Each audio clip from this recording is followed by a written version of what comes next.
헤롯 왕의 잔혹한 명령으로 베들레헴은 공포에 휩싸였습니다. 모든 산의 아이를 죽이라는 명령 앞에서 마을은 절망에 빠졌죠. 그러나 이 어둠 속에서도 하나님은 당신의 계획을 이루고 계셨습니다.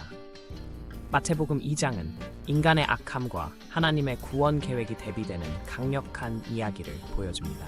하나님은 요셉에게 꿈을 통해 천사를 보내셨습니다.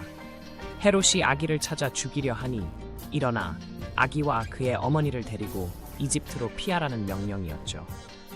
이는 초자연적인 하나님의 음성이었으며 위기 상황에서 하나님께서 어떻게 당신의 백성을 인도하시는지 보여주는 사건이었습니다. 요셉은 주저하지 않고 즉시 순종했습니다.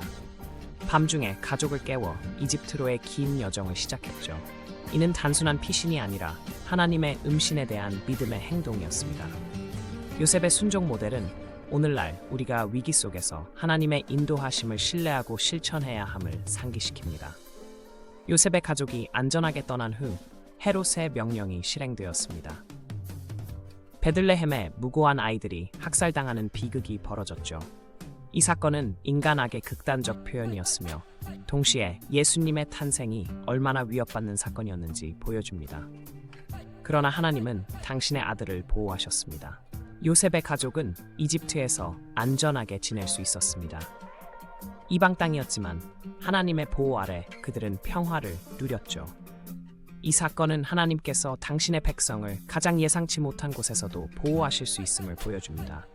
위기 때 우리를 위한 하나님의 안전한 장소가 항상 준비되어 있습니다. 헤롯이 죽었지만 그의 아들 아켈라오가 통치자가 되자 상황은 여전히 위험했습니다.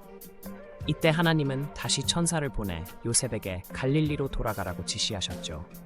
이는 하나님의 인도하심이 이례적이 아니라 지속적임을 보여주며 우리 삶의 위기 역시 단계적으로 해결됨을 알려줍니다. 요셉은 하나님의 지시에 따라 유대 지방을 피해 갈릴리의 나사렛 마을에 정착했습니다. 이 작고 평범한 마을은 예수님의 성장 배경이 되었죠.